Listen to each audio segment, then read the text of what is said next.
JBNN will keep you informed. I'm Michelle Jones. Hi guys, before we go into the news, please remember to like, subscribe, leave a comment, and share the news with someone today. Now on to the news. Chichin Ching charged with breaches of Firearms Act.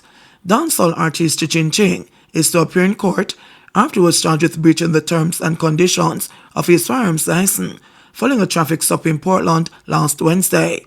Reports from the Portland police are that the entertainer, whose real name is Radion Beckford, was driving a black Toyota Vanguard RAV4 along the Sunset Main Road in Portland when he was signaled to stop by a team conducting vehicle checks for illegal weapons and drugs.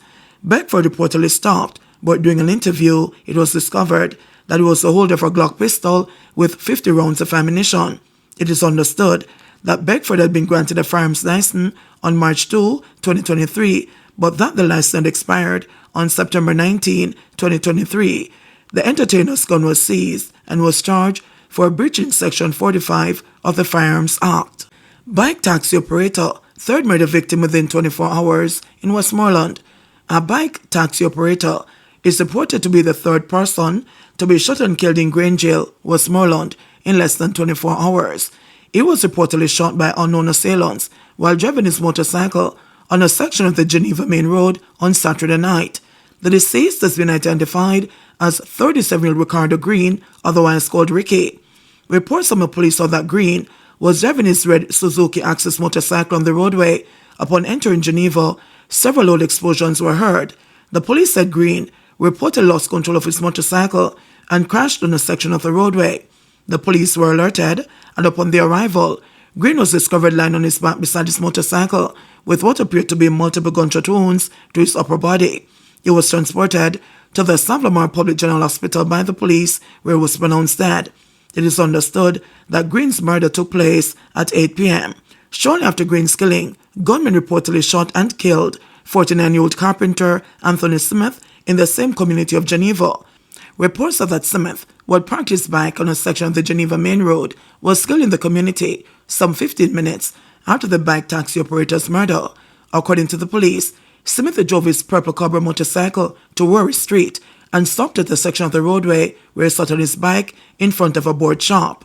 Residents then reportedly heard several loud explosions shortly after and saw Smith fall from his motorcycle. The police were subsequently alerted. On arrival of the police, Smith was found beside his motorcycle, lying on his right side in a pool of blood, suffering from what appeared to be multiple gunshot wounds to his head and upper body. He was taken to the Savlamar Public General Hospital, where he was pronounced dead. Meanwhile, it is reported that a third person was shot and killed at his house in Crowder, Grange Hill, about 3 p.m. on Saturday. He has been identified as 22-year-old Anthony Mackenzie, otherwise called Bad Bad. The incident happened at 3:40 p.m. Reports from the police are that residents heard a barrage of loud explosions sounding like gunshots. The police were summoned, and on their arrival, Mackenzie was found in a field behind his house, lying face down, with what appeared to be gunshot wounds to his face and head. He was transported to the Savlamar Public General Hospital, where he was pronounced dead. It is not clear whether the incidents are related. Investigations are ongoing, the police said. Crampy gunned down a Trelawney home. The Trelawney police are probing the circumstances surrounding Saturday morning's killing of a 64-year-old man at his home. The deceased has been identified as Claude Chamberlain, also called Crampy, of Martha Brain, the parish.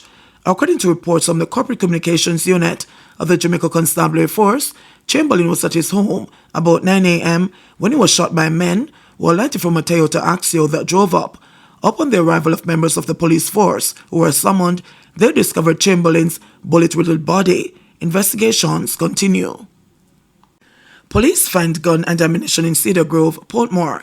Police personnel attached to the St. Catharines South Proactive Investigation Unit seized the gun and the several rounds of ammunition on Watson Boulevard in Cedar Grove, Portmore, St. Catharines on Saturday. The police say about 5:20 p.m. they were patrolling the area, which led to them searching an open lot. The search yielded one Taurus Armas pistol loaded with a magazine containing 4 rounds of ammunition. The weapon was subsequently seized. No one is arrested in connection with the seizure. 65-year-old man perishes in suspected arson attack in Tollgate.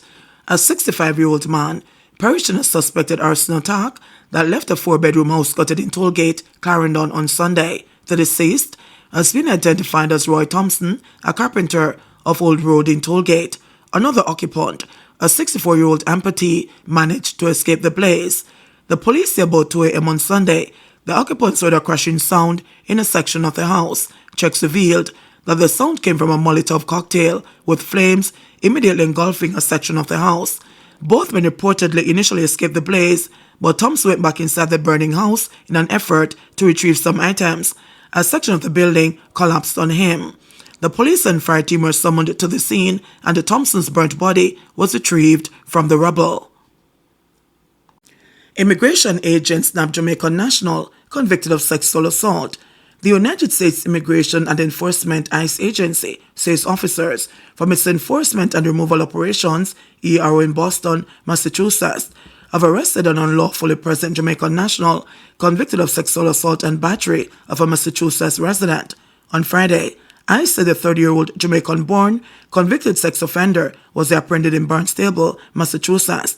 It said deportation officers apprehended the unidentified Jamaican who was convicted of 2 counts of indecent assault and a battery of a person of the age of 14 in November 2023 during a nationwide law enforcement effort that netted 275 non-citizen sex offenders. The nationwide operation ran from February 5 to February 16. This unlawfully present Jamaican national, whose name was not released, posed a significant threat to the residents of Massachusetts, said ERO Boston Field Office Director Todd M. Lyons. We simply cannot allow non-citizen sex offenders to roam the streets of New England, victimizing the law-abiding people of our communities. ERO Boston stands committed to prioritizing the safety of our public by apprehending and removing such predators, he added. As the Jamaican national entered the United States in May 2017 in Charlotte, North Carolina, on a non-immigrant visa that permitted him to remain in the United States until April 11, 2018. ICE said he failed to leave by that date. In August 2022, ICE said police in Barnstable arrested and charged him with 2 counts of obscene material to a minor, 2 counts of indecent assault and battery on person over 14 years of age, and assault to rape a child. ICE said the Jamaican national pleaded guilty to the 2 counts of indecent assault and battery on a person over 14 years of age in the Barnstable District Court in November 2023. The court sentenced him to 3 years of supervised probation and dismissed the remaining charges, ICE said. It said deportation officers from ERO Boston apprehended him on February 12 in Wellfeld and took him into custody, where he'll remain in ERO custody pending removal proceedings. The Immigration Enforcement Agency said this apprehension was part of a nationwide enforcement effort targeting non-citizens with sexual offenses. It said deportation officers from ERO field offices arrested 275 individuals presenting significant threats to public safety. In fiscal year 2023, ICE said ERO arrested 73,822 non-citizens with criminal histories. This group had 290,178 associated charges and convictions with an average of 4 per individual, ICE said. JBN will keep you informed. Please remember to subscribe, like, share, leave us a comment, and click the notification bell to receive our daily news items.